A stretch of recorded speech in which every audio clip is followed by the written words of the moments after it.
వేడి వేడి అన్నంలోకి బెండకాయ ఫ్రై చేసుకుని తింటే ఉంది అమృతమే అబ్బా. చిన్న పిల్లలతో సహా ఇష్టంగా తింటారు. రెసిపీ కావాలి కదా మీకు, ఖచ్చితంగా రాండి వీడియోలోకి తెలిపోదాం. బెండకాయలు 2 పెద్ద సైజు ఆనియన్స్ అయితే కట్ చేసుకున్నాను. దంచుకున్న చిన్నులపాయలు, పల్లీలు, కరివేపాకు ఒక గుప్పెడంతా. దాని తర్వాత ఒకటి డీప్ ఫ్రై చేయాల్సిందే. ఓ అమ్మో డీప్ ఫ్రై అనే తరద్దు అనేవాళ్ళు కూడా కంపల్సరీగా ఇది చేసుకొని టేస్ట్ చేయాల్సిందే, అంత బాగుంటది.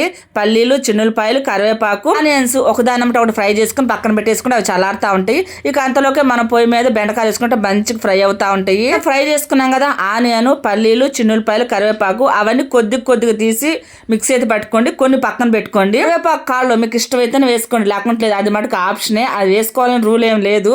సరిపడ ఉప్పు, కారం, పసుపు, పిల్లలు తినేది కదా కారం తక్కువే వేసుకోండి. మిక్సీ పట్టేలాక బెండకాయలు కూడా చక్కగా ఫ్రై అయిపోయినాయి కదా, ఇంకా అవన్నీ ఒక గిన్నెలో తీసుకొని ఒకదానమ్మట ఒకటి వేసుకొని కలిపి వేసుకోవడమే. వేడి వేడి అన్నంలోకి పిల్లలైతే ఇష్టంగా తింటారు ఈ ఫ్రై మటుకు.